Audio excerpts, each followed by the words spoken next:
or anybody that has questioned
what religion calls the lake of Hades.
Christian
citizenship, Zionist Jews. I used to be a hardcore Zionist.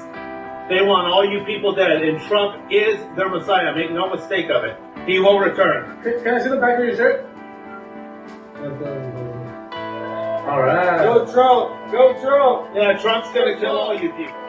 Check it out. FEMA was originally created, everybody thought, to be a disaster relief agency. It isn't. The real purpose of FEMA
its familiar Lady Justice, blindfolded and holding scales and a sword.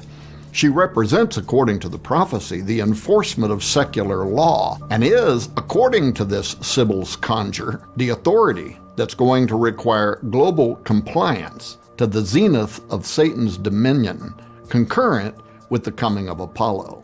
What's more, the Bible's accuracy concerning this subject is alarming, including the idea that pagan justice will require surrender to a satanic system in a final world order under the rule of Jupiter's son.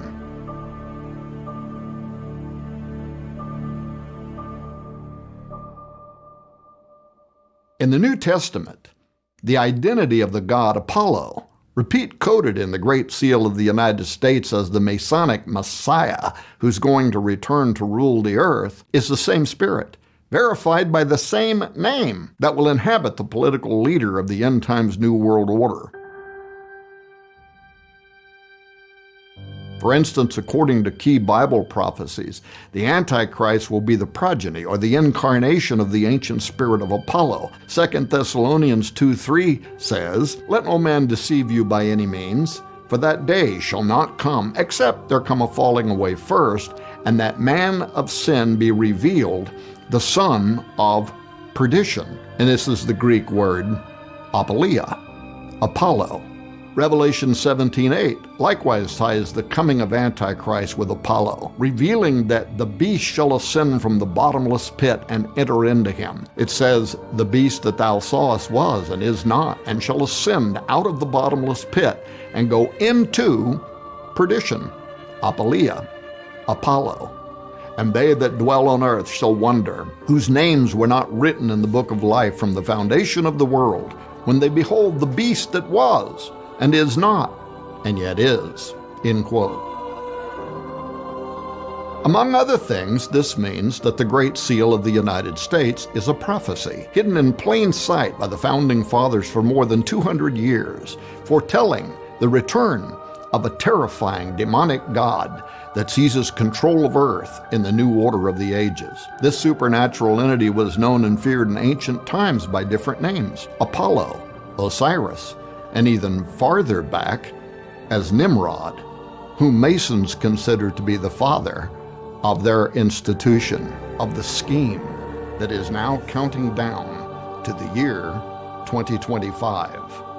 A moment really quick. Technocracy is basically ruled by experts, ruled by scientists. And in that paradigm, as a thought exercise, Elon Musk would be a king in that paradigm. Yeah. If you really put that, his companies would be. They would I mean, be look, you think about this. I mean, he's got, you've got In-Q-Tel, which is a CIA-funded group, working with him. He's gotten funding for his electric car from the government that then passed his laws that you have to get an electric car in order to live in this society. Like, everything he's doing appears to be intertwined with CIA, government. Now he's going to have more satellites in space than any, businessman in the world. He just bought a communications company with Twitter, and he's turning that into X. And now he's going to have more satellites literally running the Internet of Things, which is that interconnect of every camera that follows us. All of these tracking systems, everything we're talking about, who owns it? Elon Musk. And so this brings us back to a study. Now we go way back to the beginning of the 1930s. The Depression just happened in the United States. People were looking for another way to govern themselves. And there was an organization that came up called Technocracy Inc., Technocracy Incorporated. And their idea was to have, it was a movement, an educational movement, they called themselves. But their idea was to have no borders, no countries, just one gigantic continental landmass called the Technate. And there's actually a map here from the 1940s.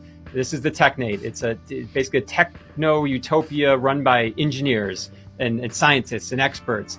And they wanted to organize the world economies on the basis of not money. They didn't want people to have like jobs where they get paid money. They wanted to organize these world economies on the basis of energy consumption, where each person would receive a monthly energy allotment, kind of like a universal basic income. Everything would be priced. Talking about, there's a lot of similarities between a lot of organizations. But we go back to this article, and this was in the CBC, as Canada's reporting. In Science We Trust, it says, back in the first half of the 20th century, a group called Technocracy Incorporated wanted to reorganize society by putting scientists in charge. The movement flamed out but its underlying message still appeals to many in Silicon Valley. Joshua Heddleman was a leader of Technocracy Incorporated in Canada from 1936 to 1941, but eventually became disillusioned with both the organization and the country and packed up his young family to start anew in South Africa. In June of 1971, Heddleman's daughter Maeve gave birth to his first grandson. His name is Elon Musk. Wow. I mean, you just got to let that sink in for a second. You're right there. I am Jewish. You don't like Jews? I'm Jewish, okay? I'm Jewish. You understand that? I'm Jewish, okay? Good. There you go. All right? I'm Jewish. My name is very Jewish. Past 10 years, people have assumed in my community that you're Jewish until I informed them otherwise. Yeah. Elon is a pretty Jewish name. He's super Jewish. Yeah. Well, I went to Hebrew preschool, Rachel Sparrow in South Africa. And then I went to Israel when I was 13, visited Masada. Most of my friends are Jewish, just worked out that way. Aspirationally Jewish. Is he the Antichrist? The word Elon, Elion, which is also the word Elon, which simply means God the Strong One. And it so happens that Elon Musk is working with NASA. When we get NASA in the Hebrew, it is also the word Nachash, which means snake. Show us the logo with something that looks like that. The devil is no longer hiding. The devil is also referred to as Morning Star. And then we have a command called Starlink. Now, they are putting Neuralink in your brain. But it's more dangerous than chemical weapon because the enemy can still use it. This is the way you write it in Greek. 20 plus 50 plus 10 plus 30. Let me not waste your time. It's 666. And the Bible says the devil is the king of the airwaves. So the SpaceX says he was buying to control communication. Then he bought X to control narratives. That doesn't mean he himself is the Antichrist. No, but he's an intellectual who doesn't know the word. So there are individuals who will help the platform to be built so that when the enemy comes, he will do it easily. The old, antiquated system of paper documents is being dismantled and replaced with artificial intelligence. And millions of MAGA fans are celebrating this without even considering the replacement, which will be digital. Blockchain technology, which appeared mysteriously in the Bitcoin white paper, is well suited for tagging and tracing every living person on the planet and every transaction we make. In the current system, a birth certificate of title is registered for every child born. This has provided a paper record with minimal information. But with biometric data, the new system is capable of assigning a digital ID to every living man, woman, and child born. Locked into the blockchain from day one, every person's carbon footprint can be monitored, their compliance measured, and their overall value to the system can be calculated in real time. Blockchain is an immutable, time-stamped record of every interaction and exchange. And it's not just individuals who will have a digital ID. Every business, every product, and everything we interact with will have a digital ID. This is called tokenization, and it's happening right now. From the perspective of control, it is the most effective method of controlling human behavior that the world has ever known. And while many argue that the blockchain is not capable of doing all this, the problem has already been solved. It's called Hashgraph, and it appears to be ready for deployment. Hashgraph is exponentially more efficient than blockchain. Able to handle hundreds of thousands of transactions per second, it uses practically zero energy. It is the perfect digital branding iron for human chattel in the new AI digital control grid. Hedera, the company behind the Hashgraph system, is already partnered and connected with major corporations and governments. The Institute of International Finance has tapped Hedera as the only Layer 1 tech to explore blockchain solutions for tokenized financial assets. And this is how the carbon tax will be calculated. Has there been a response to this? Like, is this something that's... I talked to the Biden administration, incoming administration, and they were like, well, this seems too politically difficult. And I was like, well, this is obviously a thing that should happen. And even some sort of an incremental increase over time. Yeah, exactly. We don't need to warn people. Yeah, say if you just say it's coming, people will automatically make the changes. That seems so reasonable. Yeah, I agree. And they were like, They thought it was like too politically difficult. And I'm like, I mean, I don't know, man. I think that's like at least half the reason you got elected. So why don't you just fight for that? You know, there's just one thing that will matter: put a price on carbon. That would be the best option. For sure. That seems like it'd be such a good idea. Like, what do 90% of economists think? And like, they all agree. Okay, we should do that. It was too politically difficult for Elon to introduce a carbon tax under President Biden because the MAGA cult would have resisted it. But they have become cheerleaders for the new system and all things Elon. So now the gates are wide open. Democratic Party member Maxine Waters recently introduced bipartisan stablecoin legislation. This aligns with what the Trump administration has been proposing and is expected to be passed into law without any pushback. This will create a digital dollar backed by U.S. Treasury bills and other debt instruments. But the United States has been bankrupt for decades, and a complete financial crash is imminent. Once the dollar dies, the already legally accepted stablecoins will then be pegged to Bitcoin, and the new digital system will be the savior. It will be celebrated for saving us from a depression, securing our borders, and protecting the children. And the carbon tax will begin. But it's really fundamental. Unless there's a price put on carbon, we're never going to be able to make the transition that we need to in time, correct? Yeah. And the only way to do that is basically with a carbon tax. Greg Reese reporting. A hot take with zero cuts, because I just want it to be unfiltered, and I want to be so fucking clear that we're fucked as a country. We are. Most of you that follow me don't know that I'm a U.S. Army veteran. I served in 5th Special Forces Group out of Fort Campbell, Kentucky.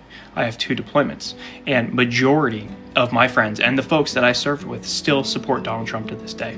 It's insane. And the problem is, so many people say, well, I just don't pay attention, or I don't have time to pay attention. Well, guess what? Now's the time to start fucking paying attention. If you're a veteran, this video is for you. Go look at what's happening with the VA right now.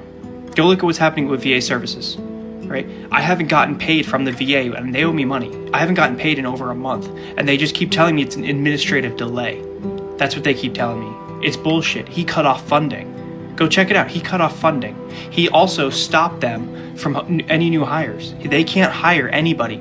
A buddy of mine, his wife, she works at the VA hospital in South Florida, and she said that there was people waiting in line to get a job, and they just cut it off. No one's getting hired. Veteran services is going down. It's going. He doesn't give a fuck about you. He doesn't give a fuck about me. He gives a fuck about it being an oligarchy. Take that a step further, okay? If you served in the Army, this motherfucker, his press secretary just said yesterday, that the U.S. Constitution is unconstitutional. What the fuck does that even mean? How can it be unconstitutional if there's not a constitution to bounce it against? The whole premise here is if he can get you and every other MAGA loyalist and half the fucking country to agree that the U.S. Constitution isn't valid, then he can run for a 3rd term. He can run for a 4th term and a 5th term because the U.S. Constitution isn't valid. Therefore, he gets to make up the fucking rules as he goes. You gotta fucking, guys, take the fucking blinders off. You've got to take, and if you're a fucking politician and a veteran, you disgust me more than anything. More than anything. And if you're a Democrat politician and you're a veteran, you're the fucking worst of them all. Because you have the fucking power. You have the power right now that we don't have, and you're doing dick with it. You're just sitting there. Like, what the fuck are you doing? Get your head out of your fucking ass and do something. You guys are supposed to hold the line. And when you can't, this whole fucking thing becomes chaos. It becomes chaos. And then it turns to the citizens, and you don't want that, and we don't want that, and nobody fucking wants that. Now you got Canada saying they're going to cut off power to all the red states. Jesus, they have the fucking ability. And he says, too bad, I'm not backing down on tariffs. Let's see what happens in the next 6 months. You think he's going to do well for the economy? He just said, well, you're going to have to suffer for a little while, but Americans will understand when prices go up. They'll understand. That's what your boy Donald Trump just fucking said. He said that. He knows he's not bringing down prices. He knows he's not. He's helping the oligarchy.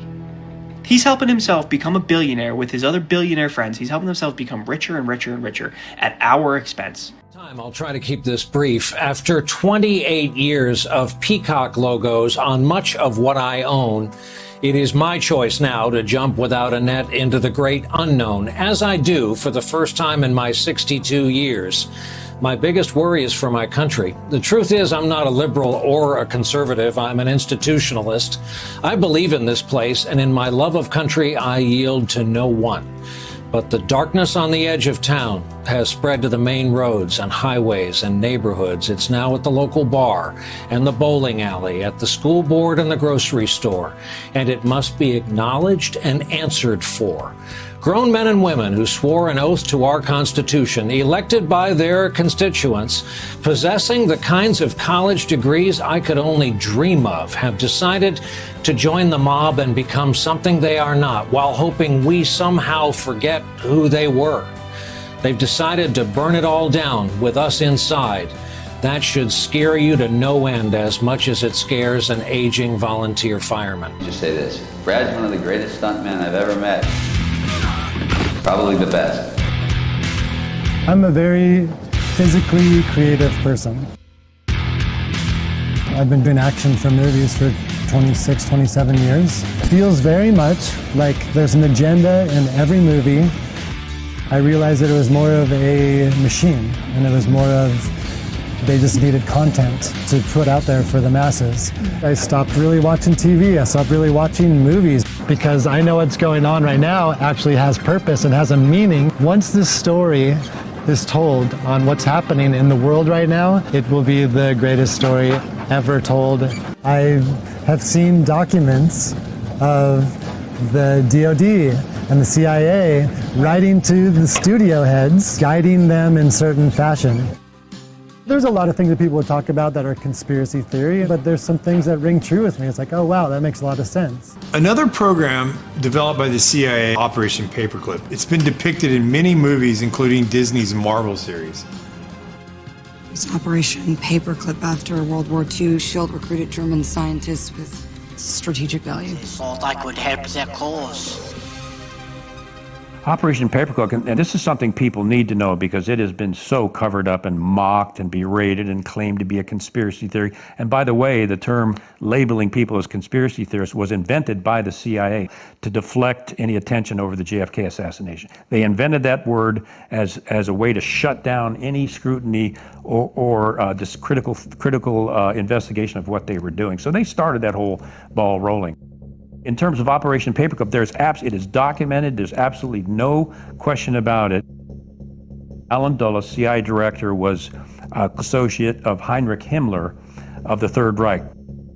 So what Dulles proceeded to do when the Third Reich was brought down was he secretly brought all of the top Nazi scientists into the U.S. He falsified their files that he gave to Harry Truman, making them look like there were no war crimes.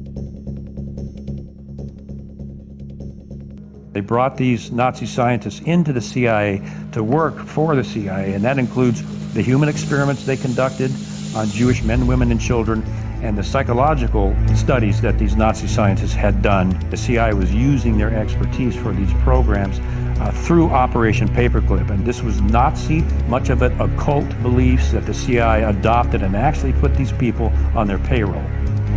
One of the programs that came out of Operation Paperclip was MKUltra, mind manipulation. As this 1952 CIA memo says, the aim is controlling an individual to the point where he will do our bidding against his will.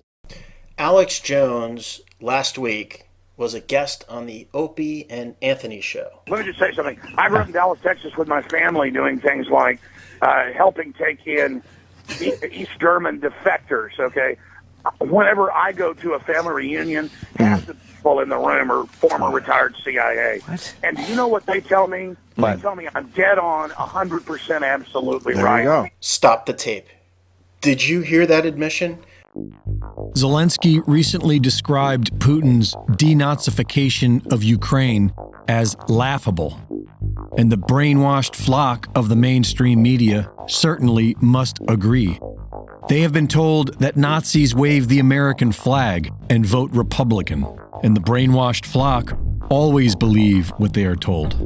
But those of us still cleaving to our sanity remember that Nazis were members of Hitler's National Socialist Party from the 1930s and 40s. And not only were there thousands of Nazis in Western Ukraine back then, it is still a big part of their national pride.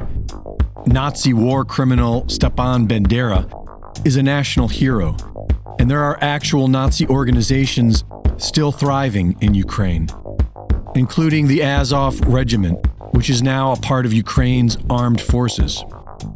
The Nazification of Ukraine is well documented and easily verified, as is the Nazification of America.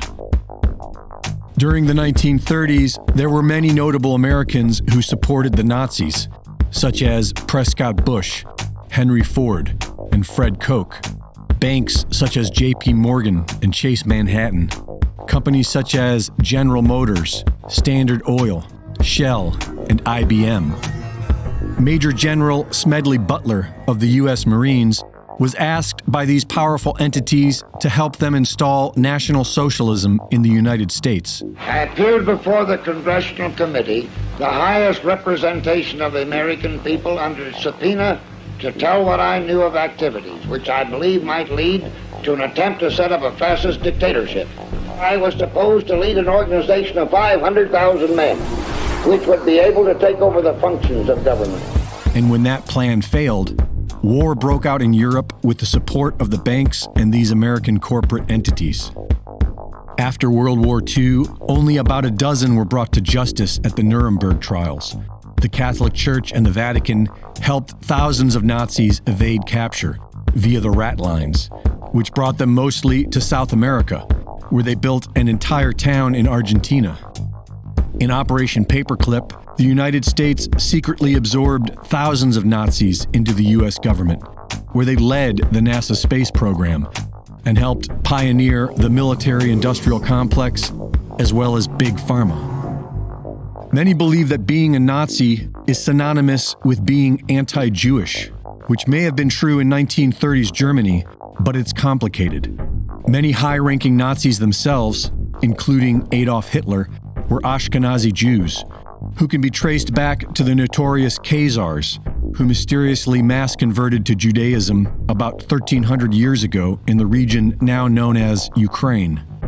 Ashkenazi Jews ran the political Zionist movement in Germany, and for several years, the Zionists were the only political party allowed to operate inside Germany by the Nazis. Both the Zionists and the Nazis wanted their own ethnically pure state, and for years before their final solution, the Nazis helped the Zionists in their efforts to establish the State of Israel within Palestine. It was far more complicated than mere racial hatred. Nazism can best be described as fascism, and fascism is godlessness. The word Nazi is a made-up slur, but the word fascist can be clearly defined. It stems from the Latin word fasces, which is a bundle of sticks banded together to form a deadly weapon, an old-school meme that represents the deadly power of an organized mob, a gang. When men lack a personal relationship with God, they inevitably band together out of fear. Submitting to the strong man for a small taste of dominance, they become just another beast in the jungle.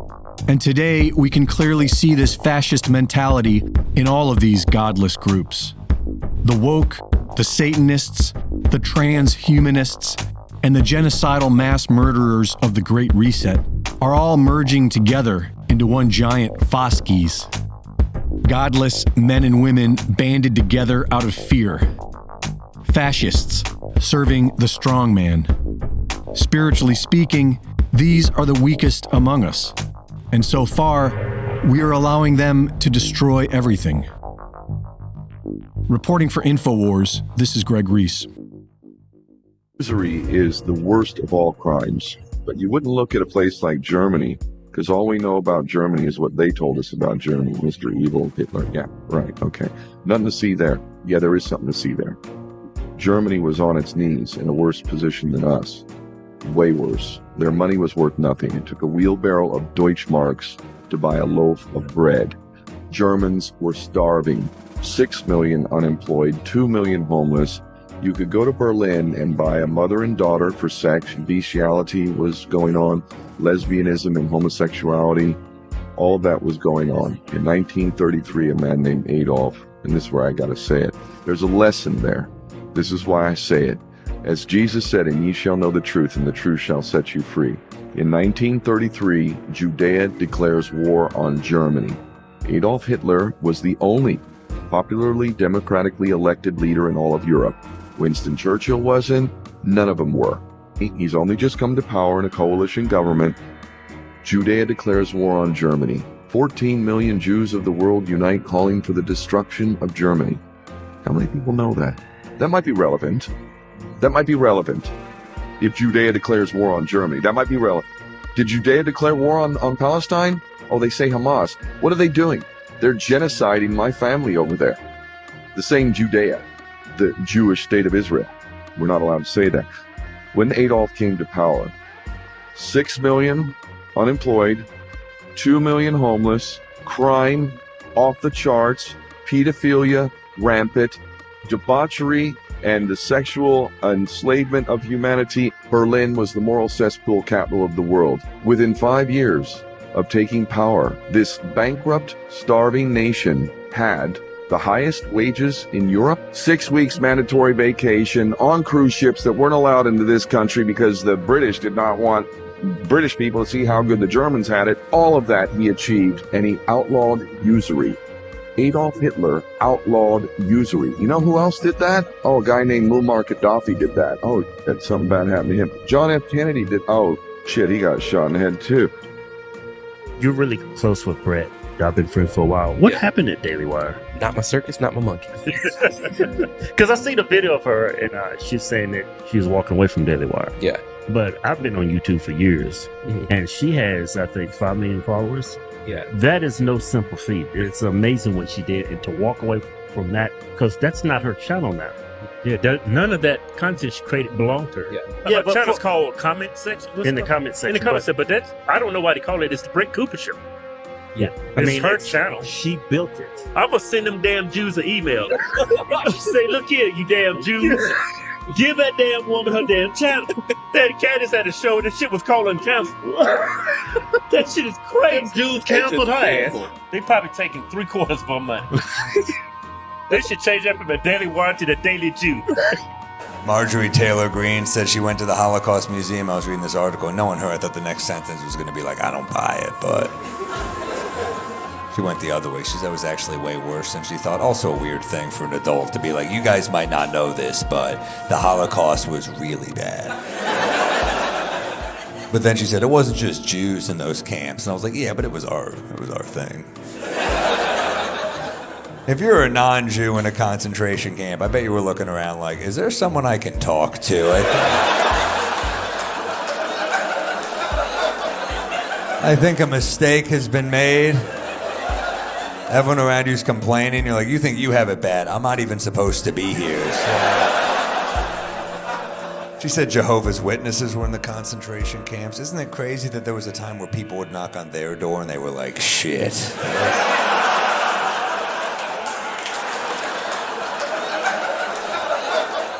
Look at this. This is the new Israel 2035 plan for Gaza. Look how beautiful that will look once they rebuild it and kick all of those, all those dirty Palestinians out of there.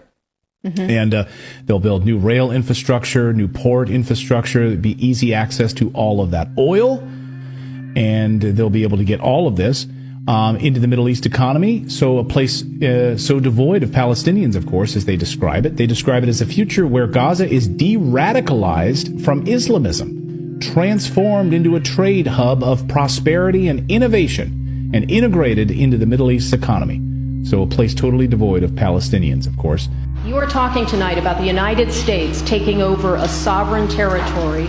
What authority would allow you to do that? Are you talking about a permanent occupation there, redevelopment? And Mr. Prime Minister, do you see this idea as a way to expand the boundaries of Israel and to have a longer peace, even though the Israeli people know how important that land is to you and your citizens, just as the space is inherited by the Palestinians as well? I do see a long-term ownership position, and I see it bringing great stability to that part of the Middle East and maybe the entire Middle East. And everybody I've spoken to, this was not a decision made lightly. Everybody I've spoken to loves the idea of the United States owning that piece of land, developing and creating thousands of jobs with something that will be magnificent in a really magnificent area that nobody would know. Nobody can look because all they see is death and destruction and rubble and demolished buildings falling all over. It's just a terrible sight. I've studied it. I've studied this very closely over a lot of months, and I've seen it from every different angle, and it's a very, very dangerous place to be, and it's only going to get worse. And I think this is an idea that's gotten tremendous, and I'm talking about from the highest level of leadership, gotten tremendous praise. And if the United States can help to bring stability and peace in the Middle East, we'll do that. The plan is to move Israeli security responsibility to Israel, the Jerusalem Post writes, while the Arab coalition will create a multilateral body called the Gaza Rehabilitation Authority, the GRA, which would oversee the reconstruction.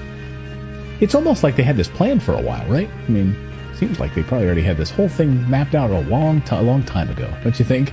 Or did they just dreamt it up last Thursday night? They have all these partners in place. They have the infrastructure planned. They have the train system planned. They have the ports already planned. They have the partners already lined up. They already have a name for it. They have a 10, 15-year construction plan all planned out. They must have just come up with it. Literally building the port right now. They're already building the oil port, as we featured last week on the show. Mr. President, how do you know that the Palestinians don't want to leave their land? Some people say this is ethnic cleansing. You won't be able to force them to leave their land. We're moving them to a beautiful location where they have new homes, where they can live safely, where they'll have doctors and medical and all of those things, and I think it's going to be good. Oh, but I love this part. The GRA is to be run by Gazan Palestinians and will take responsibility for managing the safe areas. The safe areas. Okay. Yeah, this will be done in coordination with the implementation of a Marshall Plan and a de-radicalization program. And the third stage will be termed self-governance, which will, of course, that's laughable. Under this plan, Israel would then retain the right to act against security threats. So they would get the right to act against security threats. So basically, there's no self-governance, and there's nothing in this plan about a Palestinian state, like a two-state solution. So that's totally out. There will not be a two-state solution at all. They will have total security control of the new GRA, this whole entire area, the entire Gaza Strip. So the Palestinians get to govern themselves, but Israel will be the police. Gotcha. Exactly. Yeah. So, has the Trump administration set up concentration camps in Texas for migrants? The answer is yes, according to at least one expert. Andrea Pitzer, the author of One Long Night, A Global History of Concentration Camps. In one of her latest articles, Pitzer writes, quote, "While writing a book on camp history, I defined concentration camps as the mass detention of civilians without trial, usually on the basis of race, religion, national origin, citizenship, or political party, rather than anything a given individual has done. By this definition, the new child camp established in Tornillo, Texas, is a concentration camp." Andrea Pitzer goes on to write, quote, "While tragic, this is hardly surprising, since the innovation of concentration camps rose in part out of the willingness to detain children." In another article, Andrea Pitzer looks at how Guantanamo started as a detention camp for immigrants. Andrea Pitzer joins us now from Washington, D.C. Andrea, welcome back to Democracy Now! So that is your latest headline for the Daily Beast. Gitmo started as a detention camp for immigrants. Explain. Basically, in the early 1990s, there were waves, tens of thousands of people in all, of refugees from Haiti and from Cuba that were heading toward Florida. And the U.S. Did not want to let them touch down, which would make their asylum claims much stronger. They didn't want to let them touch down on U.S. soil. So they interdicted them and held them at the naval base that had already been there for a very long time at that point. But they created a detention site to hold them. And so you had this argument that happened on a policy and court level over whether they could be forcibly repatriated. Would that be in line with international treaties? Meanwhile, they were detained for a very long time, and you ended up with rioting, you ended up with guards being investigated for abuses, you had the most problematic prisoners being detained at Camp X-Ray, a chain-link fence caged area, and eventually, after several court battles, it was decided that that there was not standing, that the courts couldn't rule that this was U.S. soil and that the claim wouldn't be heard.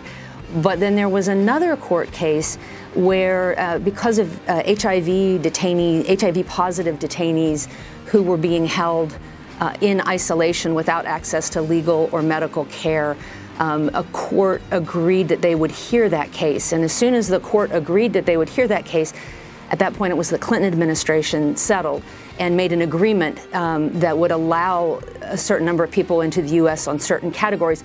And that was in part to keep the courts from having jurisdiction at Guantanamo.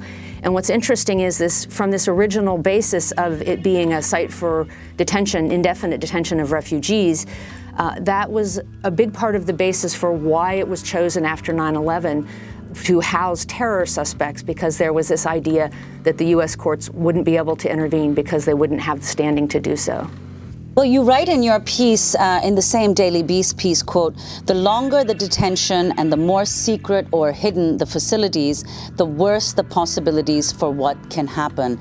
So talk about what you write about in your book and what you've seen happen to detention camps apart from Guantanamo, and how they've come, in your view, to resemble concentration camps. Well, this is my worry about the camps at the border. We have this policy, which we just heard earlier on this show today, was in place and being used in some ways before it was even formally announced. We're hearing that they're going to be moving some of these detention sites onto military bases where we'll have less access, we'll know less what's going on. And this goes back to a number of different camps that we've seen in the past. One of the saddest examples was in France in the late 1930s, when the Spanish Republicans were losing to Franco in the Spanish Civil War. Hundreds of thousands of them came across the border into France, and France wanted to keep them away from their main cities, so they built these pretty shoddy refugee camps, and they definitely started as refugee camps. But then when Hitler started World War II, they began shoving enemy aliens, so Germans who had fled Germany. Some of them were Nazis and Nazi sympathizers, but mostly they were Jewish refugees. So these communities were shoved together in these same camps. They evolved into these enemy alien camps, and conditions were awful there. People considered committing suicide. Children died in them. And then once France fell to the Nazis then actually took the Jews who had been held in these camps that hadn't escaped in the meantime, and they were deported to Auschwitz. And I don't think that Germany is going to invade, and there are not death camps, in play right now in the U.S., but it's very problematic, this detention that we're seeing, new doors opened to new kinds of detention, the deliberate separating of children from parents. I mean, what can you take from people who have nothing? You can take their children. And so we're deliberately inflicting harm on this vulnerable population. And when you look at that in connection with history and what other things tend to accompany crisis situations where things go terribly wrong, we have a few other elements in play right now as well. We have the denaturalization of citizens that's being looked at, and the Explain Trump administration. that, Andrea.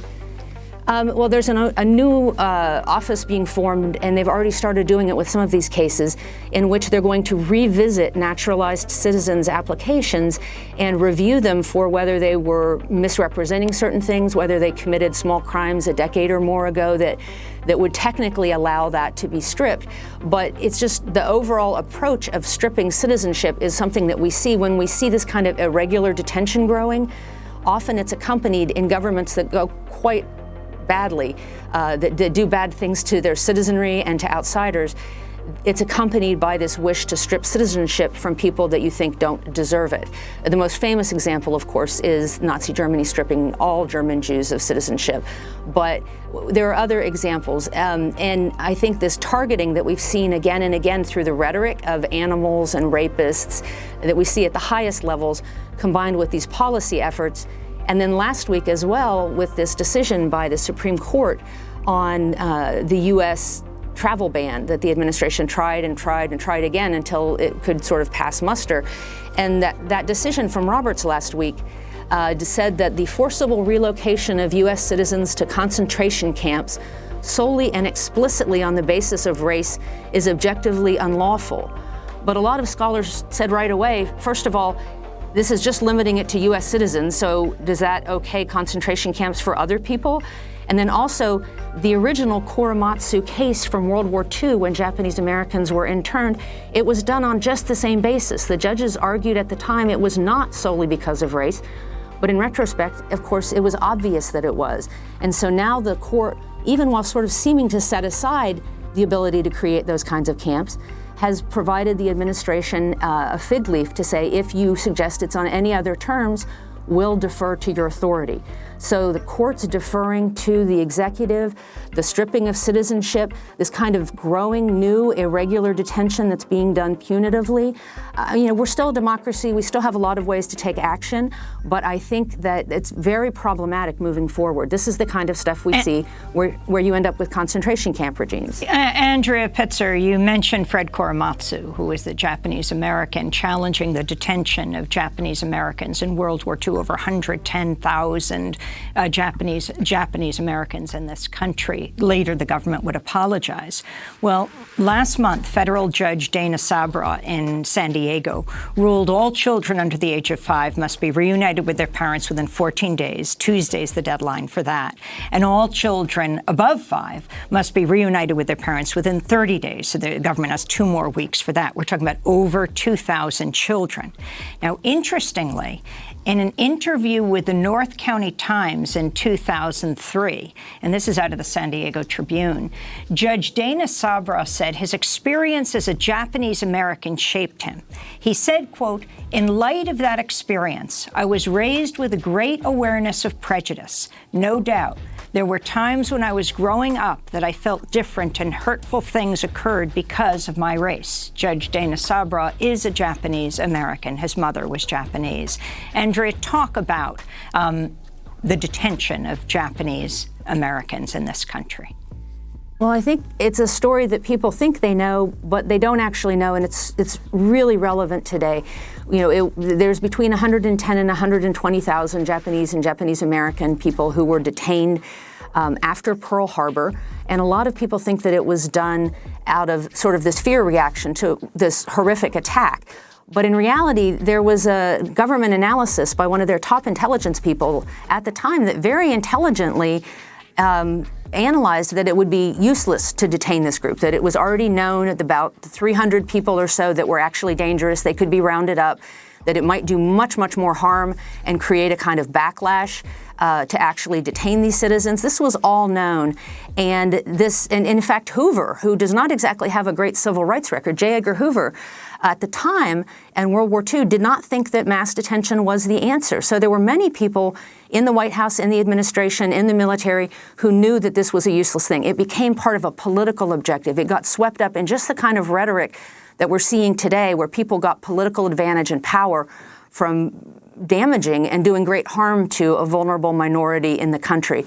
And what's interesting is that this information, these intelligence reports, were actually concealed by the U.S. Solicitor General. When that Korematsu case went before the Supreme Court, that information was suppressed and it was not introduced. And I think that anyone who looks at this administration today and thinks that it would be more likely to turn over that kind of information in these kinds of court debates, I'd be very skeptical that they would be even more forthcoming today. And so whether the justices would even get the full picture of what's going on if something similar were to come back, I think is a real question as well. Well, Andrea, do you think that the term concentration camp is appropriate in this context? Because most people's association with that term is in fact with extermination camps like Auschwitz and Treblinka during the Second World War.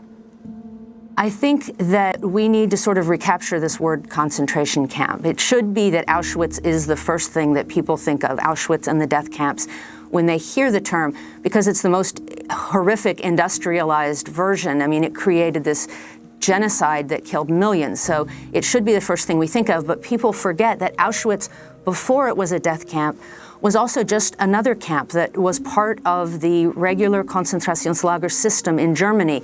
And that system existed for several years before it evolved and changed and grew into a horrific killing machine. And there were also almost 4 decades of concentration camps, things that were called concentration camps, civilian detention on the basis of identity that happened before that. And so we need to keep in mind, how do you get from regular democracy and regular life into something like the death camps? And the truth is, it takes several years of propaganda, of manipulation of the public, of bending the courts, of weakening legislatures. And so it's those warning signs and those preemptive things we should be thinking about, rather than just that Auschwitz becomes then some island of isolation that came out of nowhere, because that's not how it happened. I think we need to reclaim this term concentration camp for this kind of irregular detention of civilians without trial. Andrea Pitzer, we want to thank you so much for being with us, journalist and author of One Long Night. Yesterday, I accidentally discovered that the CIA was heavily involved in producing the vaccines. What a rabbit hole. This one's going to go deep, but I'm going to try to speedrun it as fast and concisely as possible. I was a little confused when this video got completely throttled on such a big account, compared to like hundreds of thousands of views, because I had no idea what I had just stumbled across. On X, we were doing work, and Homegirl put me on a thread that is pinned to the top of her profile, and I started double checking all of her work, and it just went from there. So speedrun. Yesterday, Pfizer had a really bad day after a really bad year. Looking into Pfizer's board of directors, Scott Gottlieb led me to this company called Resilience. Also note Illumina, just for a second. And looking into Resilience, oh boy, I was just wondering why the CEO of In-Q-Tel, the CIA's investment asset management group, was on the board of this weird biotechnology company. What I didn't realize is that Resilience partnered with Moderna in 2021. And I made a joke that Whitney Webb probably would already have the scoop on this. And lo and behold, Whitney Webb reported in 2022 on this exact company. And she has done her own dig into the board of directors, and we're gonna put it all together right now. But first, let's revisit what Destiny put together in her thread. She pointed out that when you go to usaspending.gov and you look up contracts that Resilience Government Services has had with the government, they're getting funded by our government to the tune of $142 million all the way back in 2013, and what, $66 million in 2020? But they're also known by 7 other names: Nanosphere, Nanotherapeutics, Ology. But I noticed that this address that they give on this website is not the same as on Resilience's own website. So I double checked us and made sure that Resilient Government Services that's getting these awards is this website. Just to make sure we're all on the same page. Yeah, we're on the same page. When you look up Resilience on Crunchbase, they're being funded by the U.S. International Development Finance Corp., the Department of Defense, Google, Lux Capital. They've apparently raised $2.5 billion. If you look up Nanosphere on Crunchbase, they've been funded by Allen & Company and Bain Capital. But now let's dig into the team at Resilience, starting with Robert Nelson, better known as Bob. Whitney Webb put me on to this article where Bob Nelson is real tight with Luciana Borio. Apparently, it was actually talking to Borio on the phone about her work running the pandemic preparedness at NSC that led to his idea of starting Resilience. And Scott Gottlieb, the guy on Pfizer's board that started this whole investigation, he's also homies with Borio. He tweeted about how great she is. Turns out she is also vice president at In-Q-Tel. Weird. Previously served on the National Security Council, acting chief scientist at the FDA.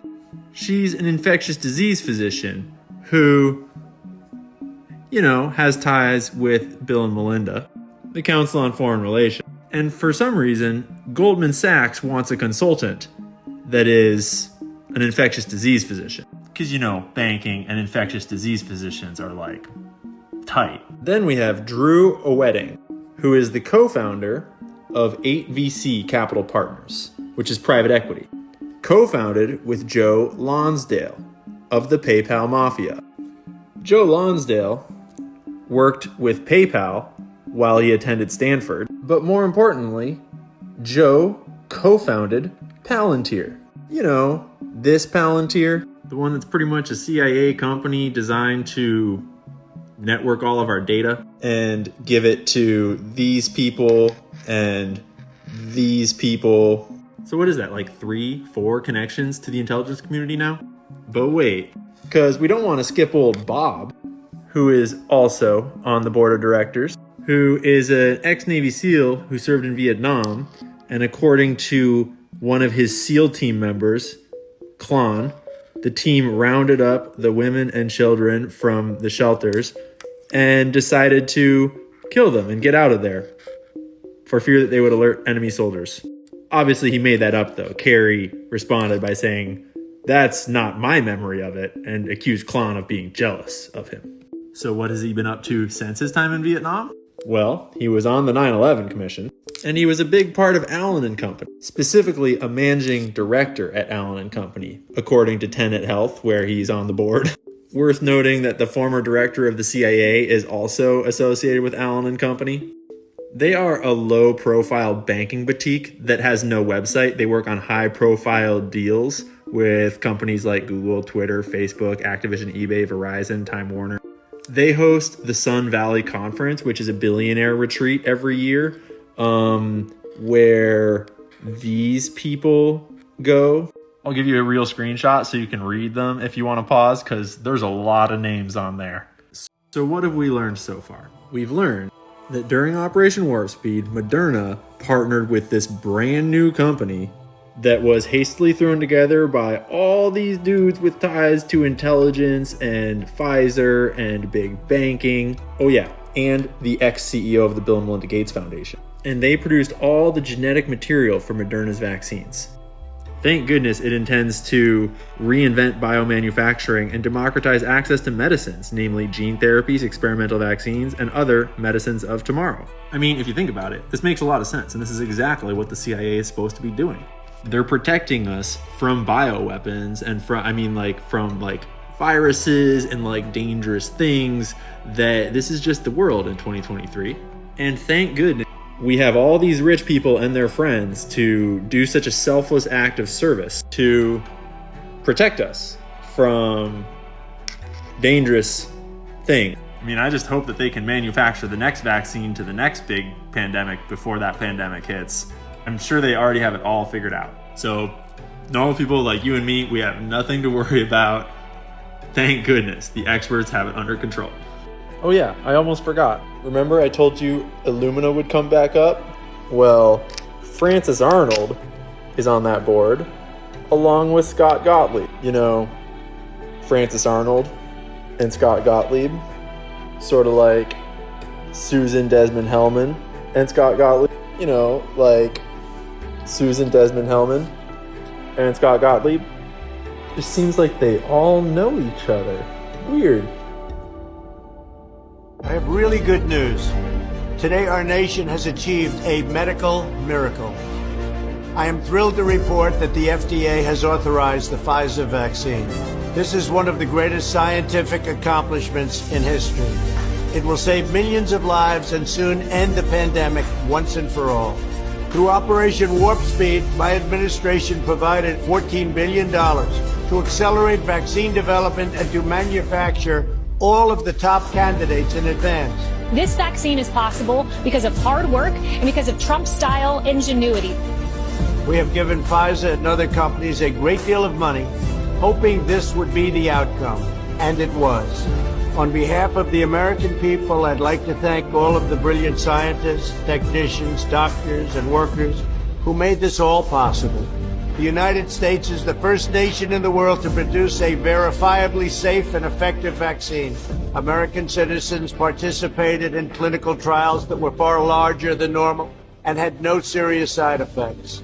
The dedicated and independent experts at the FDA studied the results of the trials, and it has now passed the gold standard of safety.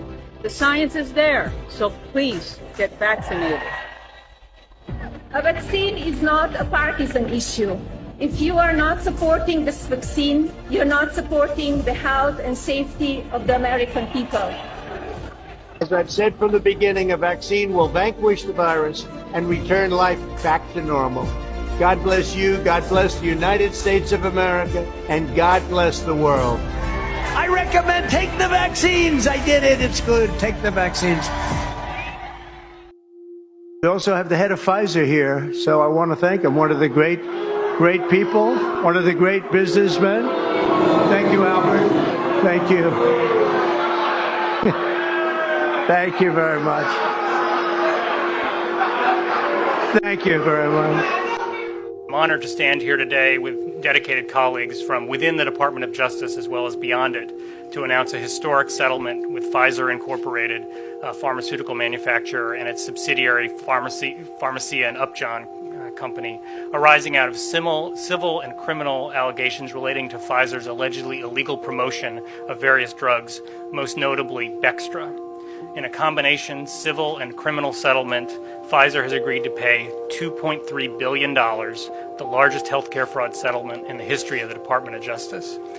Within that $2.3 billion is a criminal fine of $1.195 billion, which makes it the largest criminal fine in history. When a drug is marketed or promoted for non-authorized so-called off-label uses, any use not approved by the FDA, as was the case here, public health may be at risk, and there's a real danger for patients that the medical providers who prescribed the medicine or the device aren't provided with, don't have full information about the drug's risks and benefits. Today we're on the verge of another American medical miracle. This is one of the greatest miracles in the history of modern day medicine. Pfizer and Moderna have announced their vaccine is approximately 95% effective. These vaccines are also very safe, a medical miracle.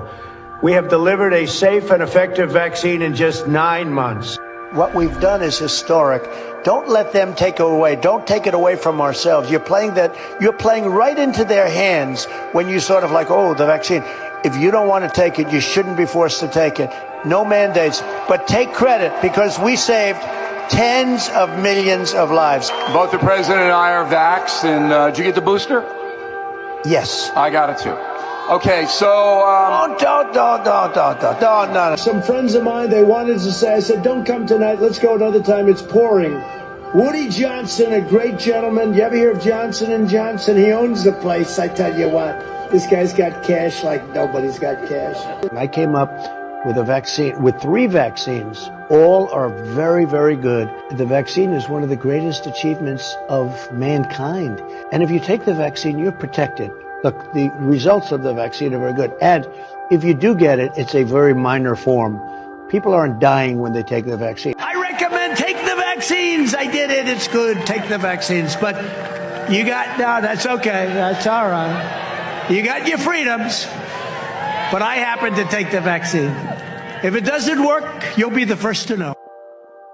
And Heather McDonald is out of a Valley hospital tonight after she collapsed over the weekend during a show at the Tempe Improv. I don't mean to brag, I don't care, but I want you to know, double vaxxed, booster, flu shot, and I'm going to be honest, I have the shingle shot too. Traveled, went to Mexico twice, did shows, meet and greets, never got COVID. Clearly, Jesus loves me the most.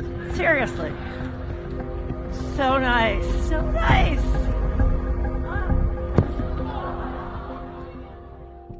2019. Remember, nobody had even said anything about COVID or China or anything. This is September the 19th, 2019. This is even a month before, and I've played many times the Fauci thing, where in October of 2019, he's at a forum, and they're saying, well, we got to have a flu vaccine. We need to be able to sell this to people without having to wait 10 years and go through all this testing and expense. How do we do that? How do we get everybody in the world to take an untested vaccine just like that? And Fauci says, well, you got to do it from the inside, and you got to do it with disruption, and you got to do it iteratively. That's how you do it, right? And I said, this is October. This is well before anything was said about China or any of that stuff, right? That didn't start buzzing until December. So a couple of months before that happened. But a month before that happened, there was an executive order from Donald Trump to modernize influenza vaccines in the U.S. and to promote national security and public health. You see, this is about, when they say we're going to promote national security and public health, it's about unifying public health with national security. It's about creating a medical martial law. That's what this executive order is about. The number of the executive order, the number of the beast, is 13887. 13887. Trump's executive order, September the 19th, 2019. Here's a couple of excerpts from it. The very first thing. Findings. Influenza viruses are constantly changing as they circulate globally. Relatively minor changes in these viruses cause annual seasonal influenza outbreaks. This situation is called an influenza pandemic, or just a pandemic, they said.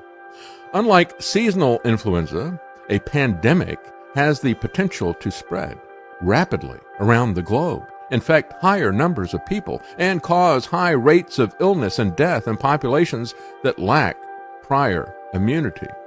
While it's not possible to predict when or how frequently a pandemic might occur, these people had no idea that in a couple of months they're going to be doing exactly this, right? Now, we don't know when it's going to happen, but, here's Trump signing an executive order that looks like it was written by Bill Gates. Perhaps it was, or perhaps it was written by his surrogate, Fauci. Who knows?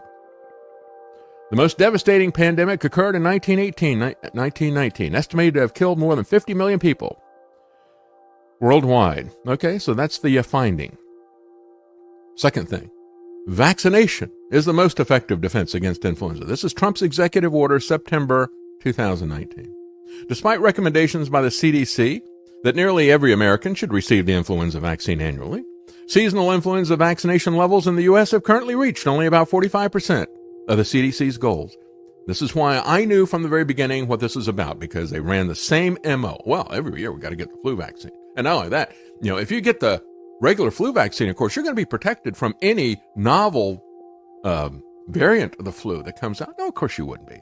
They would create a vaccine for a particular strand of the flu, and they would start manufacturing it months before flu season. No, they don't know what they're going to, and then when it didn't work and when it made people sick because it took down their immune system, then they never talked about that. But here they are, using that same thing again. Now let's go to Section 2, policy. It is the policy of the U.S. to modernize the domestic influenza vaccine enterprises to be highly responsive, flexible, scalable, and more effective at preventing the spread of the influenza viruses. And so in order to do this, we are going to put together a task force, says Trump, in September of 2019. We're going to put together a task force, senior officials from the following executive branch departments, because this is an executive order. All of these departments are under the president. The Department of Defense, number one, Number one, this is just like Dark Winter predicted, this is a bioweapon attack against us by the Department of Defense.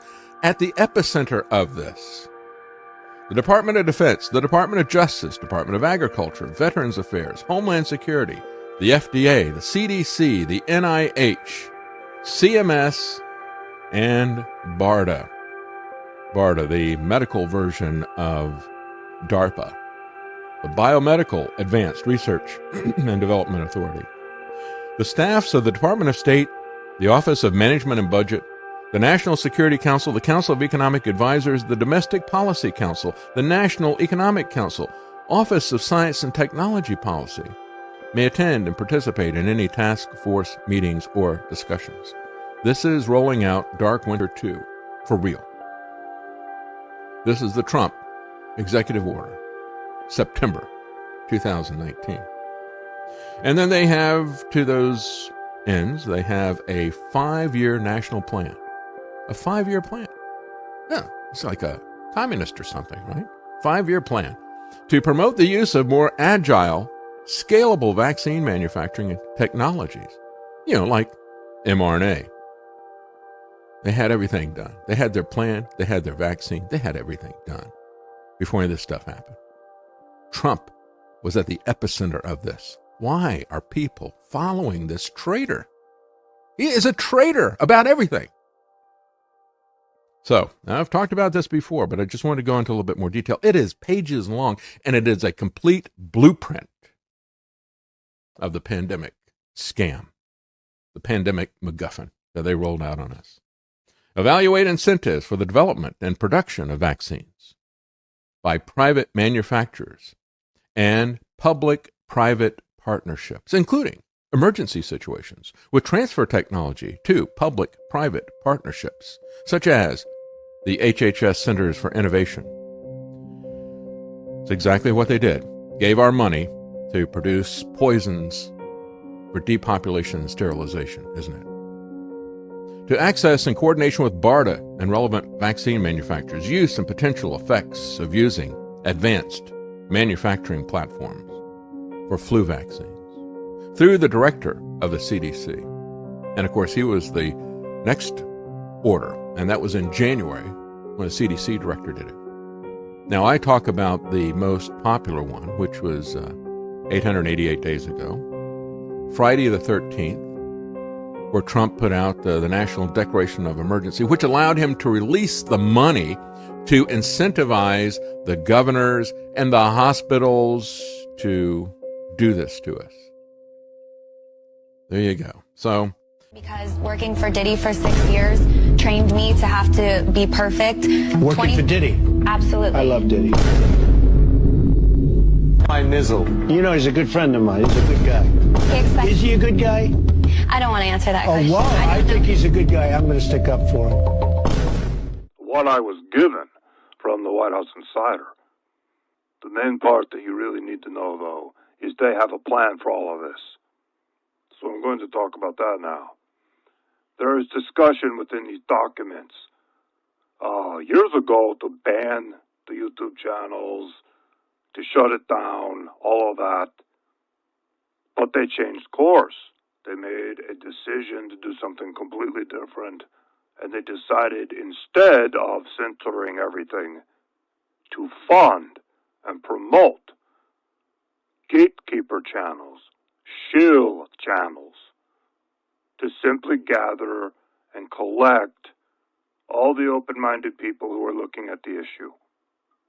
And they did shut down some of the legitimate channels, and that has actually happened. If you're following some of that, you are aware that there have been channels that have been shut down, almost completely eliminated. Some of those channels were not a part of the original gatekeeper channels. They have no connection. They are truth-telling channels. Some of those they've eliminated that they felt were a threat or that might be calling out the gatekeeper channels. One really interesting aspect of all this is that the gatekeeper channels and the shill channels, typically these would be disinfo channels. Disinfo channels like Alex Jones, for example, has been a long time disinfo Zionist channel. Very, very active in deflecting people away from Zionism. Alex Jones talks about everything, but he never talks about Israel. So that is an active disinfo channel that's been around forever. What they created with these new gatekeeper channels is very truthful channels. They're very honest. They don't put out a lot of disinfo. They are actually legitimate. And that is done to give them credibility among these people who are awake, who are waking up. It was very specifically done, the documents to talk about that. Now I'm going to talk about what is the purpose of the whole operation, and the purpose of this is to put out truthful channels, to attract people to them. They call it tag, track, and ID. It is a term used throughout the documents, TTID. It's something you want to remember. This is very common throughout these documents. They're referred to it all the time. So what does that tell you? They want to tag, they want to track you, and they want to identify who you are. If you are watching these channels, if you are informed, if you are awake on these issues, they want to tag you, they want to track you, and they want to know exactly who you are. They want to know and it talks about the tracking people's IP addresses through YouTube. They have access to YouTube. They do know who you are. So this is discussed a lot in the documents. I'm just looking through it right now. And there are two projects, and it's very important to listen to this. Project Pogo is one of them, and Project Zypher. I will spell that one. Z-Y-P-H-R. Project Pogo and Project Zypher are the two projects that the classified documents are referring to, and each has a different role. Project Pogo is about the YouTube gatekeepers, how they are all agents. They're all paid to put out truthful information so that they can tag, track, and ID the people that are watching the videos and giving them likes and giving them comments. They're tracking all of it. Project Zypher is a different project, and that's what I'll talk about in a bit. That is the second stage here. That is coming up. And that is the extermination.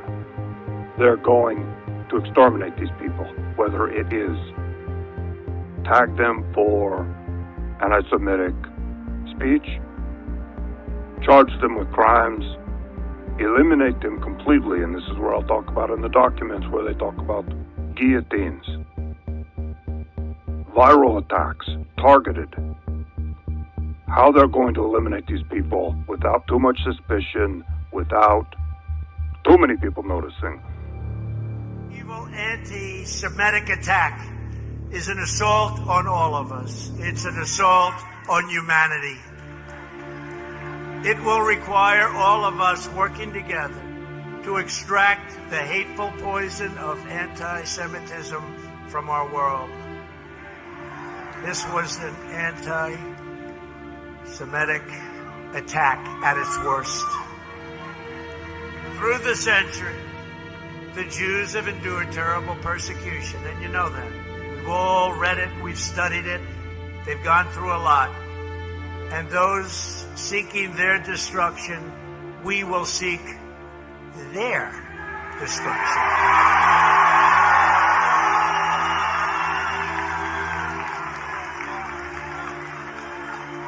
Now, when you have crimes like this, whether it's this one or another one or another group, we have to bring back the death penalty. They have to pay the ultimate price. They have to pay the ultimate price. They can't do this. They can't do this to our country. We must draw a line in the sand and say very strongly, never again. Probably one of the most serious posts I've ever made. If you guys did not know how bad FEMA was, let me just show you. So this goes back to Obamacare.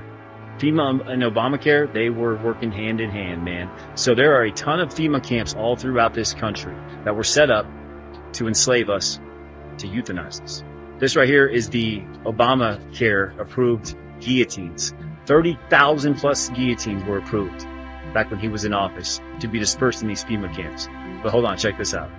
This is a map of all locations for FEMA camps in the United States. But hold on.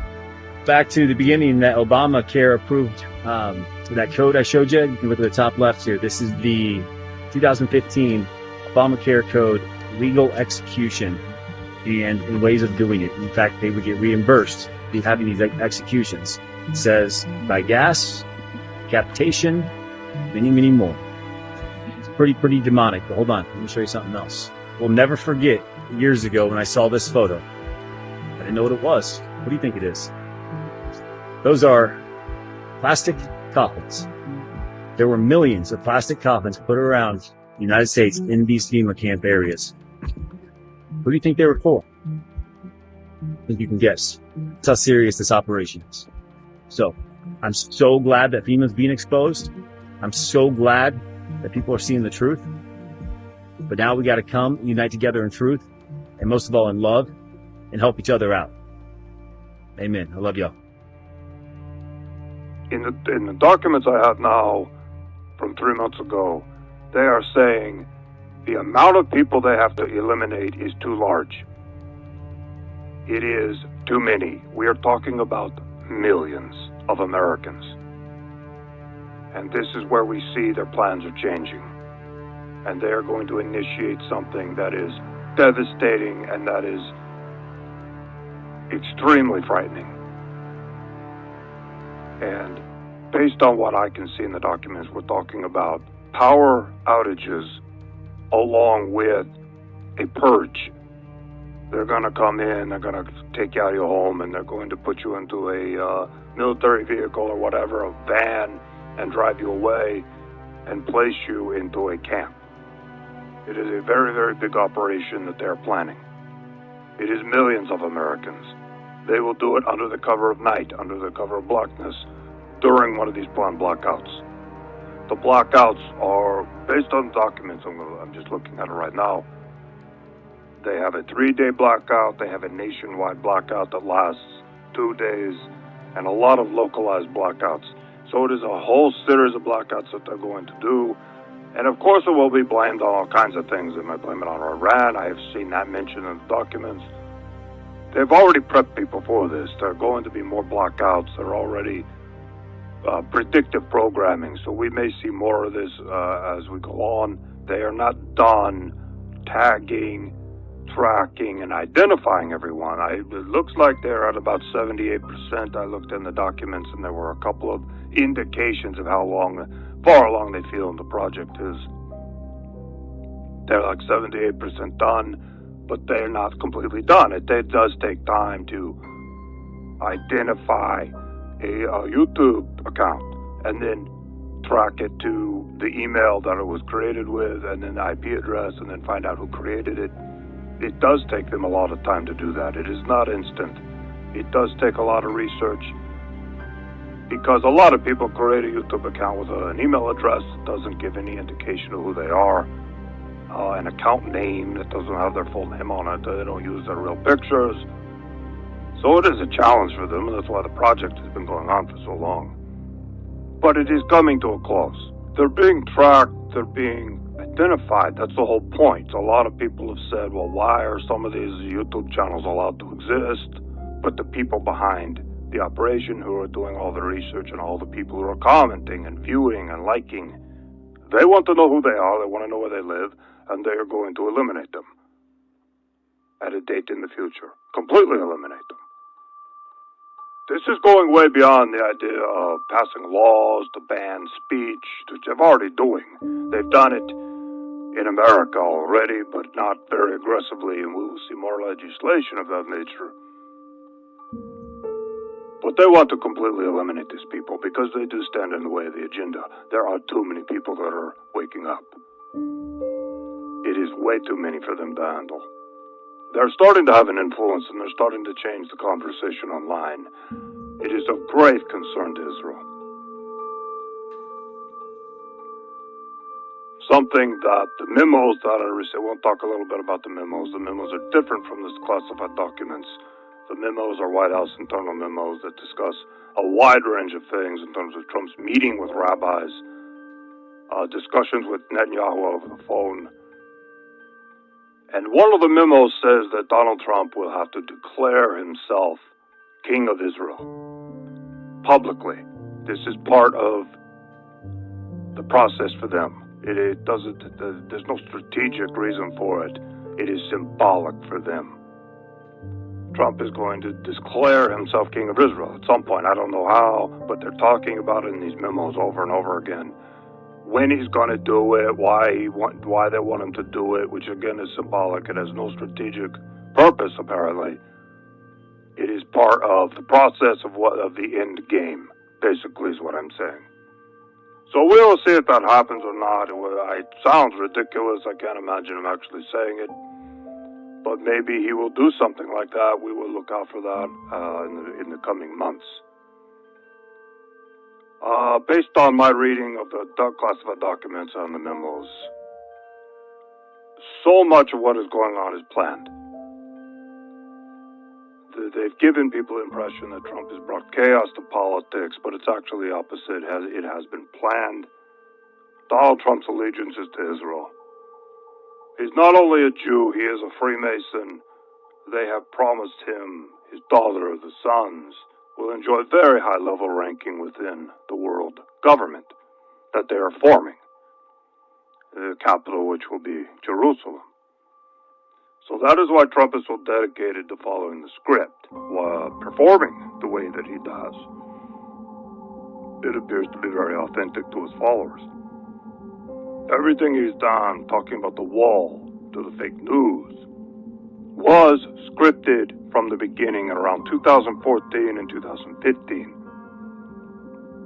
And according to some of the memos I'm reading, he loved it. They introduced all of this to him and he loved it. They told him the plan. You're going to become president. You're going to say this and this and this. He loved it. He's already a little bit of a racist. He's already predisposed to some of this rhetoric. So he loved it. He jumped on board. And they promised him great things, especially for his family, if he would have followed through on these things. And simply follow their script. And he does have leeway. He has leeway to say many things that he wants to say. He has a lot of fun doing this. But he does have script writers. So that is the whole of it. I want to get this video out. I want people to hear it. I want people to know what's going on. I've had some strange things going on in my house. I've noticed black SUVs. I mentioned it before. They're still there. I still see them every once in a while. The other day I went out to try to approach one, to confront them. Like, what are you doing here? I know you're here. And they drove off. As right when I opened the door and I look outside, I see them drive off. So I don't know. Maybe it's just coincidence that they were leaving and they saw, I don't know. But it seemed like they were very, very prepared to get out of there. So the next time I see them, I'm going to confront them quickly and make sure that they don't have time to get out of there before I have a chance to get down there, and at least they see me coming for them. I will try again. But I have seen them mostly at night. I open the window, I look out the window, and that is when I see them mostly. So I want to confront them. I'm tired of the harassment. I know they're watching me. I assume I'm bugged. I assume there's some way to hear what I'm saying, but I don't care anymore. I have been given the documents. I have been tasked with this duty to get the information out. I'm going to do it. They're going to take it to a new level. They're going to exterminate these people, one by one, through the blackouts. I mean, it says in the classified documents they plan to pick them up. They're just going to physically pick them up. They're also going to use all kinds of other means to eliminate them. Not just the high-value targets are going to be picked up. The lower-value targets will be given viruses, targeted viruses, that activate either right away or over time. They don't want it to be too obvious that all of a sudden a whole bunch of Americans get sick. Of course, there will be official stories in the news media. Okay, there's a flu outbreak, which indicates to me this will probably happen in winter. And it has been a problem for a few years, and this is their solution to it. In addition to that, they want the world government, they want all of these plans to move forward. They cannot have opposition, because the things that are going to happen are going to be very, very radical. You're going to see the dissolution of the United States of America. You're going to see world leaders and the media endorsing something that is so crazy, and that is the dissolution of the United States of America and the endorsement of a world government seated in Israel. A lot of Americans aren't going to accept that, but they have to eliminate the people who are going to call out what's really going on. From my reading of the documents, how they're going to roll all of this out and justify the dissolution of the United States and many other countries as well, it appears their plan is to do all countries at once. He's going to be under the cover of financial collapse. Well, we have to do the world government. We're all going to die because the financial system is broken down. That is something that is talked about in the classified documents. That ultimately will be the cover story after they do the purge and eliminate the dissidents, the people who are woken up to Zionism. there will be a total financial meltdown, and they will say, look, we have to do the world government. We have to come together. We have to create this new currency. We have no choice.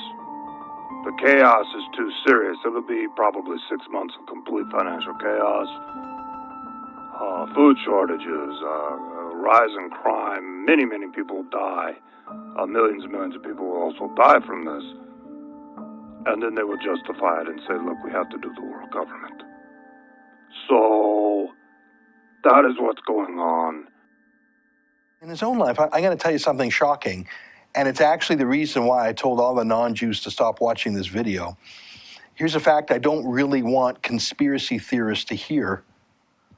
All of Donald Trump's children are either married to or dating Jews.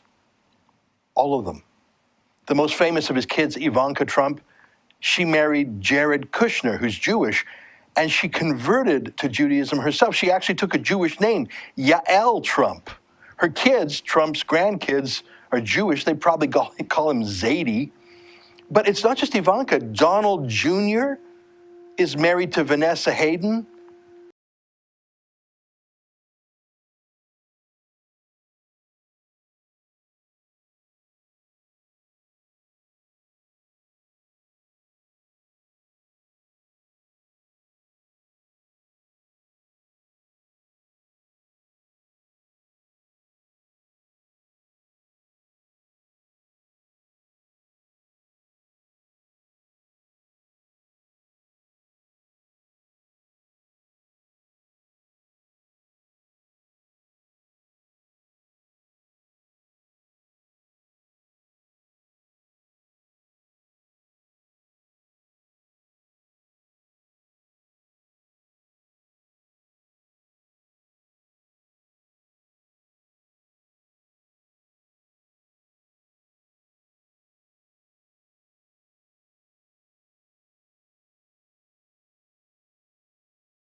So even though COVID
They looked exactly like a cross between a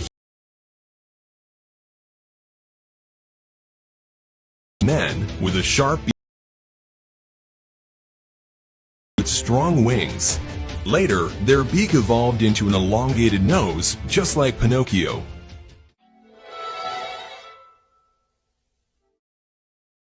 Now that we've described the Tengu, let's talk about its nature and behavior.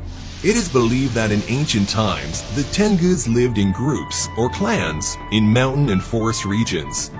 They were very social beings. Each clan was thought to consist of roughly 250,000 Tengus. However, the personality and behavior of Tengus varied drastically. It is also mentioned that many Tengu used to live in Shinto temples in the mountains and were considered to be full of wisdom. Many of these Tengus also punished evildoers, and they were afraid of being tricked. They even helped good people who accidentally lose their way in the forest. On the other hand, other Tengus could be evil bird-like yokai and would kill prideful and arrogant people who were foolish enough to enter their territories. They also like to annoy monks and priests living near forests. According to some stories, Tengus can be tricked by smart people. Once upon a time, a Tengu met with a smart gambler. The gambler told the Tengu that he was afraid of gold, at which point the Tengu responded that he was afraid of thorny plants. When the gambler learned this, he made the Tengu afraid by showing him thorny plants and mocked the Tengu for its fear. To take revenge on the gambler for this humiliation and mockery, the Tengu started to rain down gold coins. Of course, the gambler was not actually afraid of gold. In fact, he was grateful to Tengu for making him so rich.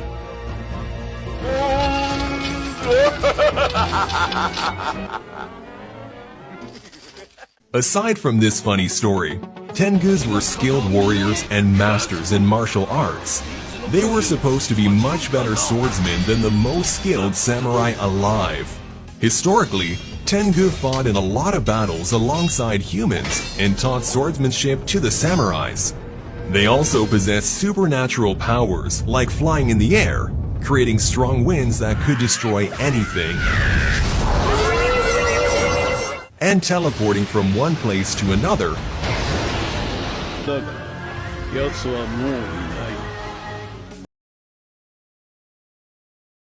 Human.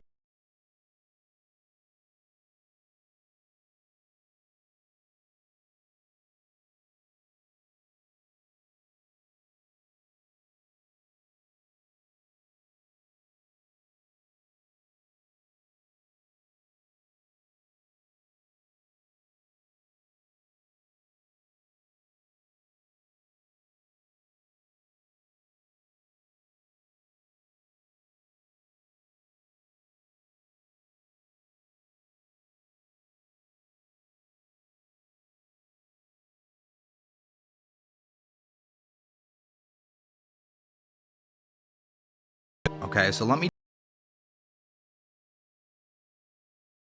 It's not to demonize anybody in particular, it's to step back to allow us to expand our mind, to maintain being open, and it allows us to challenge ourselves, to feel icky, to actually see what we could potentially be dealing with in order to potentially stop it. It's very important to challenge ourselves at all times, right?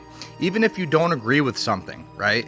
And the more something makes you feel uncomfortable, the more you should rewatch it, right? And then do research. I really wish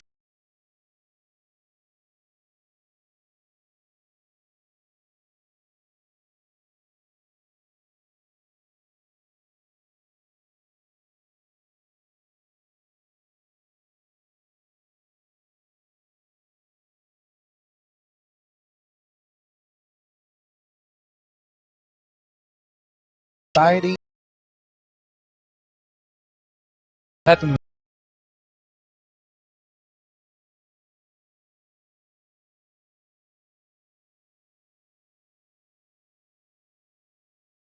Bill of Rights.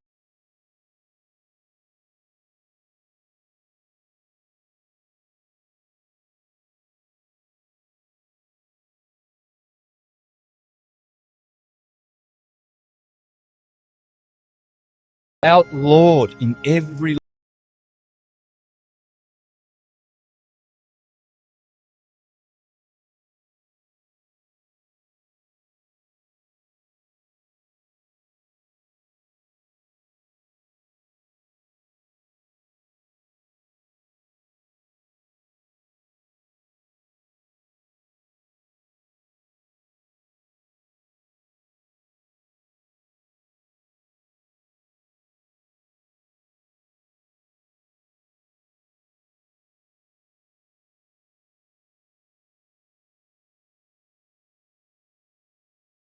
to see the complete truth. They've hidden it, they've chopped it up, and they've lied about everything. Even the Bible is not complete, right? That brings you to thinking about the name Jesus Christ. A lot of people have seen documentaries on him actually being the sun god. Out of all the beliefs out here, one of the easiest, the best is to look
Douglas Paul.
their salute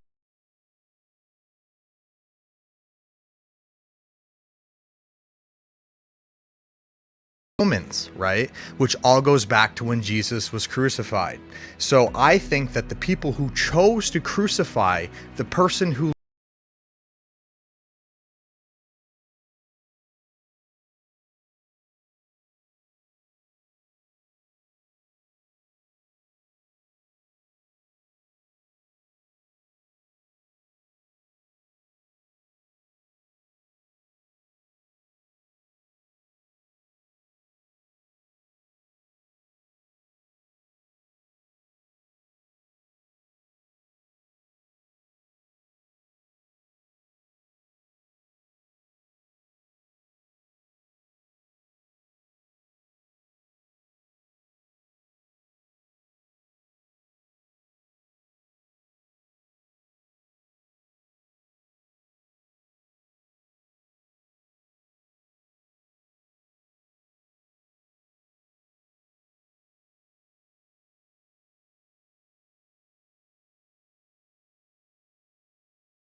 do in the that you make. Rubbing things in people's faces because you feel like we finally have some is not setting a good example. Even if they rub things in our face, we have to set that good example, and it'll keep your soul pure. A lot of people in this documentary, I actually expose later on in the documentary. The point of that is, don't believe anybody completely, but that doesn't mean that they don't say true things. That's the hardest part about this movement, is a lot of people say a lot of things, and that doesn't mean you have to listen to every word that comes out of their mouth.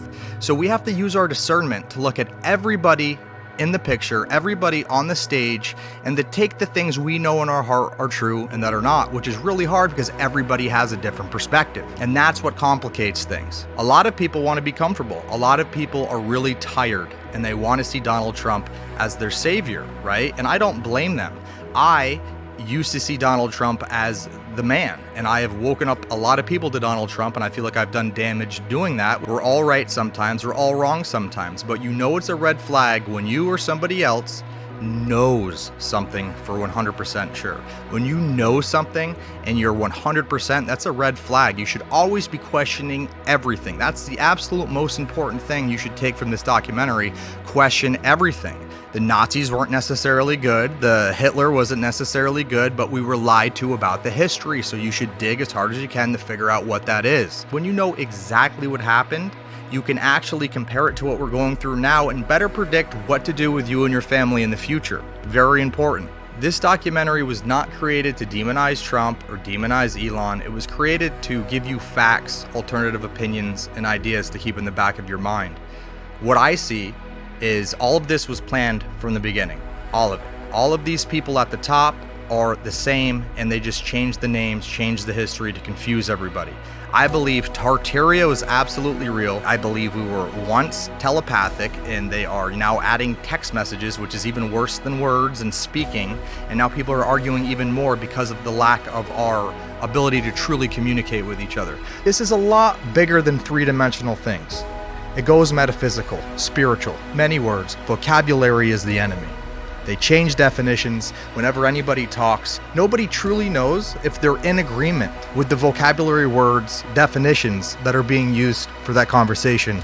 So I see a lot of people having conversations arguing about specific terms that they don't even understand, they define differently. That's part of the reason that I believe that they created the English language and language in general, was so they could literally alter the definitions. And now we're going digital, which is another layer in which they can alter not only now definitions, but your bank account. There's a lot of things going on here, a lot of things to unpack, but at the end of the day, there's plenty of evidence that these people have created Donald Trump specifically as the person for this specific position. He's been saying he's going to be president for a long time. There's a book written, I believe, in the early 1800s, speaking about Donald Trump and his son, Donald being president. People speculate he was literally the person that was, you're fired, and now he's the person draining the swamp. He said, hey, let's have this wall. When he was out of office, then we flow in all the immigrants. It literally is COVID and then the vaccine, problem and then solution. And again, this isn't about demonizing Donald. This isn't about demonizing Elon. These people were born into this position, so you can't really hate them. This is their nature. This is their role. You got to really be upset at yourself for not seeing the truth behind it. And I'm not demonizing, pointing the finger, or calling anyone dumb, because I was in your shoes as well. There's a lot of people who just unfortunately don't want to wake up to this, because if they do, they're going to feel like crap. But in my opinion, we need to be real. We need to be honest about this. We need to be honest with ourselves in order to navigate this accurately for the rest of the people on this planet, for our children, grandchildren, friends, family, and people that can't see this. This is our job. This is why we were here. Just keep in mind, the Freemasons have infiltrated the military, which means the Jewish aspect, which means really the Khazarian Mafia, or the people, the name stealers, have infiltrated everything, right? And we're blaming it on China. I'm not saying China's good either, but I'm just saying these people at the top are going to cause the confusion. They're going to cause the war. Obama even legalized psychological operations, right? You don't want to trust anyone out here, right? But that doesn't mean you don't want to listen to them. We should always be asking them questions, challenging them, criticizing them. Always, everybody, even me. The only thing you know for sure is that you don't know for sure. This whole documentary was not meant to be fear porn. This is neutral facts of what's going on right now. And if it's scary for you, that makes sense because it is scary. Why am I not scared? Because we all die eventually, right? This is a pretty cool way to go out if I'm going to go out in any unique way, and I'm just glad I get to be in service to the world. It's a blessing and an honor to be able to be here for everybody. Yes, I know that Donald Trump supposedly closed down FEMA, but how do we know that anything that's ever said on stage, that's ever said in their position is accurate, is true? Usually they use a bait and switch with everything. Like they say they authorized the COVID-19 vaccine for FDA use, and they absolutely did not. They actually approved a different vaccine and said that it was approved, the vaccine was approved, and just didn't say what vaccine. So they love to be vague, they love to doublespeak, they love to play word games. So let's not put anybody in a position where we're not going to scrutinize them and we're not going to see that. It's very important that we look at everybody, especially the people that we like the most, and criticize them, right? We need to get to that position. What's wrong with questioning everything? There's nothing wrong with that. How can we believe anything that anyone says at this point? Seriously. And we have to understand that there's a lot of bots out there. So the people that are posting things that are absolutely pro-Biden, absolutely pro-vaccine, absolutely pro-Trump, or absolutely pro-Elon, that are absolutely pro-anything, we need to question whether those people and those accounts online are even real. The bottom line is, with all of the immigrants coming in, and now they're removing them, but they're also making camps for them, it really looks like they're actually creating camps for a different reason that may come up going down the line. If you haven't looked into it, look up the Homeland Security domestic terrorism documents. They're getting ready to consider everybody in our position domestic terrorists. Everybody in our position are probably the most intelligent people, and what these people love to do is to remove the intelligent people of the enemy and just keep the intelligent people within their ranks, the nameless ones. That's what they do. You need to prepare for this. This is very real, and it's been talked about for a long time. So a lot of people will be like, well, this whole documentary is fear porn. You tell us all these bad things, but don't tell us what we can do. Biggest thing you can do is research history, research the law. I have provided a lot of legal resources for free at secretcivics.com. Utilize it. And all of the quote-unquote saviors are just making us waste our little bit of time that we have left that we could be using to unite and find a solution, to instead bash everybody and to root hurrah hooray for our team. They've turned politics into sports. Pick your team, and anybody on the other team, bash them. Find the love, be humble, find the knowledge, find your direction. We were born and we're alive at this time for a reason, and don't ever think that's not the case. We're here, we're alive right now, today, for an important reason, and if you've watched this video, you're awake and have the mind to discern for an important reason. You are our savior. If you're hearing this right now, it doesn't matter what you can do or what you can't do, just understand that you are our savior. Figure it out, quick, because we're running out of time. We need you more than you know. Become the hero.